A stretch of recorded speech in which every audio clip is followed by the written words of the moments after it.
I'm Erin Koppel, Director of Annual Campaign and Women's Sport Activities at Lyric Opera of Chicago. I'm delighted to have been asked to participate in the Tessitura Innovator series.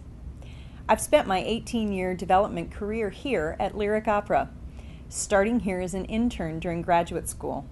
I'm deeply invested in fundraising, being a student of the field myself, and I'm happy to be here today. A little bit about Lyric Opera of Chicago. We are a performing arts organization, 59 years old, in the black operationally 25 of the last 26 years. In addition to the 8 operas we produce annually, we also produce a musical in the spring. And we've kicked off Lyric Unlimited, a huge initiative through which Lyric is a relevant cultural service provider to Chicago and beyond. Our company is led by General Director Anthony Freud and Music Director Sir Andrew Davis. We also have a famous and extremely hardworking creative consultant, Renee Fleming. You may have seen her on The Late Show with David Letterman. Renee Fleming performed the top 10 opera lyrics on David Letterman, so I thought we could do the top 10 shortcuts to untapped fundraising potential today. And because development people always have more to say, I'm also going to share 2 GPS tools I use in my own fundraising. All right. Let's get the lay of the land. Personal relationships are the key to fundraising. Every fundraiser knows this already. If I was going to talk about that at length, it wouldn't be particularly innovative. It's important for everyone listening to know that is my baseline assumption. Let's also just admit that many development people don't really like computers, are cynical about keeping notes in them, and would rather not be fussed with a lot of data in general. Finally, there is a lot of movement among professionals in this field. Other people call that high turnover. Whatever you label it, this trend can have a major effect on productivity. It's in this climate, coupled with fundraising goals that need to go up, that I put together these 10 shortcuts and 2 tools. I organized today around these landmarks: the data state, donor motivation, seriously short shortcuts, and GPS tools. Let's briefly review some common data resources available to fundraisers. There is simple data. You can do this yourself. How many people give again after they gave last year? Did their gifts go up or down? Are your lapsed members potentially lucrative? And most importantly, when are you expecting the donor's next gift? Notice I starred the gift projection. This is the only data that looks forward, and it's frankly the most important piece of data relative to finding untapped donor potential. There is somewhat more complex data as well. You periodically hire a consultant or a company to do wealth screening or predictive modeling. Customers are tagged with rankings or scores, such as capacity, which indicates how much wealth they have, affinity, which indicates how deeply they are engaged with your organization, and propensity, which indicates how much money they would be willing to give your organization on exactly the right day with the planets fully aligned in your favor. How does this relate to finding untapped donor potential? As an example, let's talk about Bill Gates. He has the highest capacity of, well, everyone. But we are still working on getting him here to the opera in Chicago, so no score in affinity or propensity for us. So, in the understatement of the century, yes, he has some money. But for us, he's an unlikely prospect at the moment. Okay, but what if you don't have wealth screening data? No problem. There is one frequently overlooked nugget in the data state, imperative to finding untapped donor potential. You know how many years the donor has been giving funds to your organization. This is donor tenure. And this leads us to our first shortcut. Celebrate donor milestone giving. Milestone giving can be very lucrative. And I'm not talking about donors giving to your milestone season. I'm talking about donors celebrating with a bigger gift their 10 years of giving at your organization. Think of all the immediate prospects you have for that right now. What else can donor tenure tell you? It can tell you where the donor might be in their donor life cycle, which leads us to shortcut number 2. Sometimes donors don't stick around your organization for the long term, and you have a good idea when they are going to move on. Shortcut number 2 is to work within those natural donor life cycles. Example being that my family used to be members of the Children's Museum. We aren't anymore because my kids grew up. Our next shortcut is also related to donor tenure. As donors age, they think about their gifts differently. This is shortcut number 3. Integrate planned giving seamlessly. When are donors thinking about planned gifts to your organization? For us, it's at the peak of their personal cash flow. I credit our planned giving director for that. As director of the annual campaign, I think of planned gifts as major gifts in waiting. It is an area of tremendous annual cash flow for our organization. Our first 3 shortcuts, milestone giving, natural donor life cycles, and planned giving integration, come from the data state. Now let's move on and talk about donor motivation and see what shortcuts we might find there. Firstly, aren't we all grateful to the donors who give for noble and philanthropic reasons? There are so many delightful nuances that lead to a donor's decision to give. I get inspired by hearing all their stories. Sometimes, though, I hear things from new or cynical fundraisers that sound something like this. Donors really give us money because they like seeing their name in print, coming to our donor events, or getting a tax receipt. Thank you very much. The slide shows important tactics for encouraging donations, and everything that young fundraiser said is true in a manner of speaking. However, development officers can sometimes get trapped into thinking about what they might get wrong. If we spell their name wrong, they might not give again, and on and on. It's not too optimistic a situation for fundraisers, is it? So, what other motivations are behind why donors give? One idea is our next shortcut. Are you the happening place in your town at this moment? Huge successful exhibit? Extra performances just announced? Family program fully booked? All these have something in common across all art forms and venues. Something big is happening. This is excellent because the proverbial big thing or new project usually requires extra resources. That should cause you to think about your donors in a different way, which can unleash untapped potential in a way you wouldn't expect. Another motivation is that donors give because of tradition and legacy. Intentionally provoke thought about donors' gifts to your organization. You have donors who have probably given your organization $1,000 yearly for 15 years, and you might have fallen into the trap of asking them for $2,000 for the past 14 years. If you can break through that autopilot that the donor is on, you can tap into serious donor potential. Try a challenge grant. Try asking them for funds at a different time of year.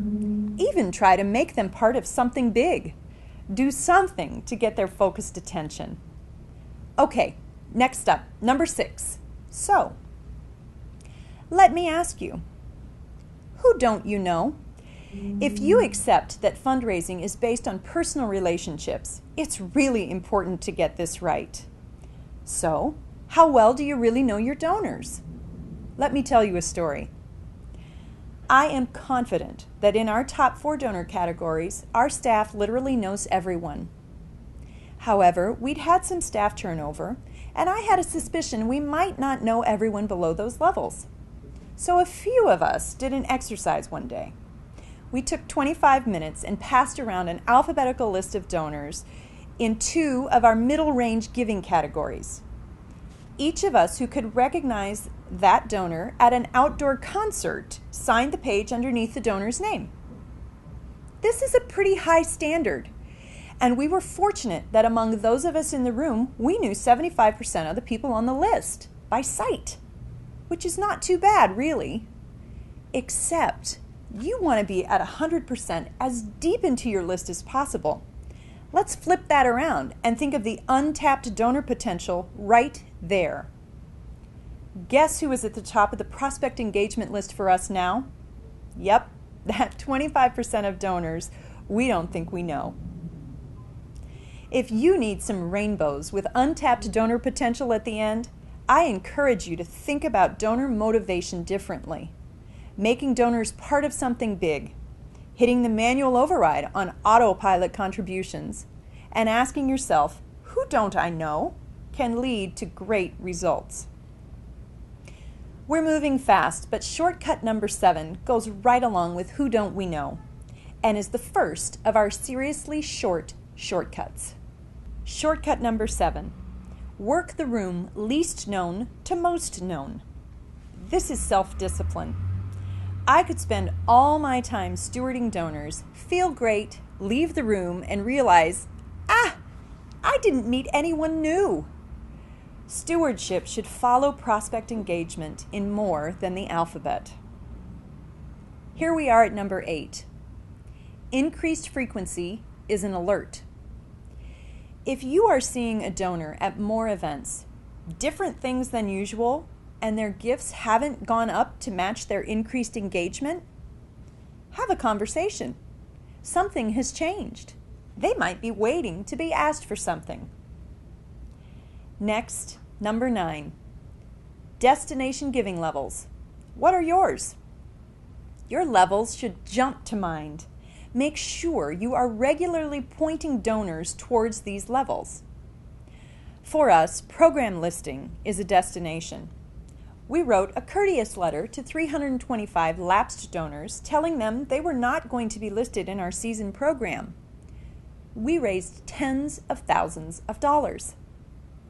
Another destination level is membership in our just renovated and extremely beautiful private dining room. Our access to artists increases with higher giving. I hope yours does too. Now, we're at our final shortcut on our top 10 list. Consider donor age. How old are the donors in your top donor group? We have a robust, highly esteemed leadership donor group here at Lyric, and for this particular group, no member is younger than 55 years old, and most are in their late 60s or older.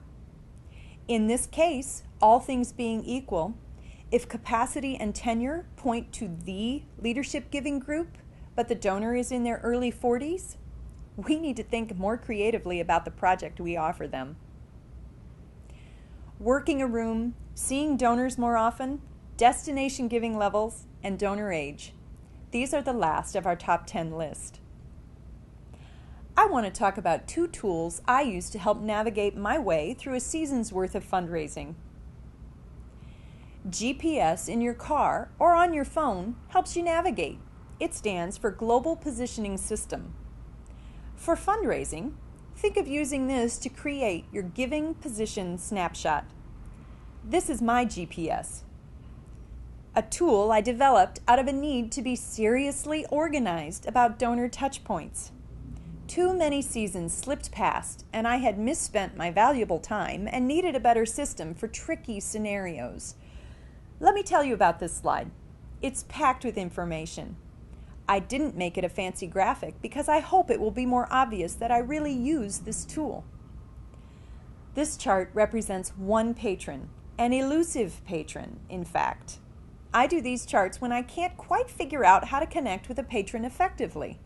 The span of time represented is of the opera season, for us from early September to late May. What each of these lines represent are the categories of touch point for this patron for this year, and the X's represent the specific touch points over the course of the year. So I start from the bottom. I draw the line for the opera season. I X in the operas for their subscription series and write the names in blue. The next line is donor events. I added the X's for the events I know they're coming to, and I wrote the event in blue. The third line is my master timeline, cultivation, solicitation, giving. It's notes to myself, really. And the top line I call add-ons. Everything else that doesn't fit on another line. Extra concerts, family events, lecture attendance, X those right in. The whole thing took me maybe 10 minutes. I'm pretty fast in Tessitura, our database that we keep all this information in. So why do I do this and how does this help me? One thing I skipped talking about is right here. Stop by in the Opera House. It's right before the KGP letter, which is the annual appeal. It's right during an otherwise huge gap on the second line for donor events. To me, this is totally obvious placement.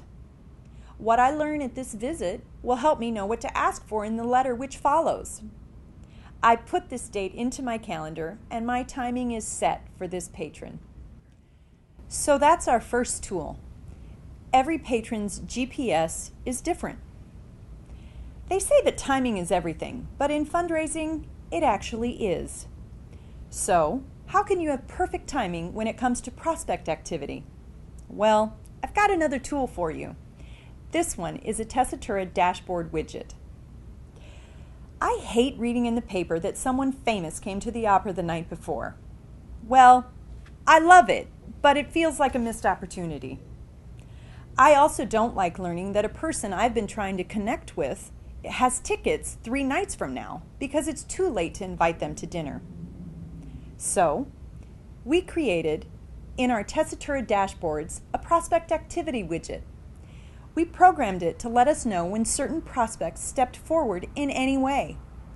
If they buy tickets now for a show in January, that's perfect. I can be super smooth with that dinner invitation.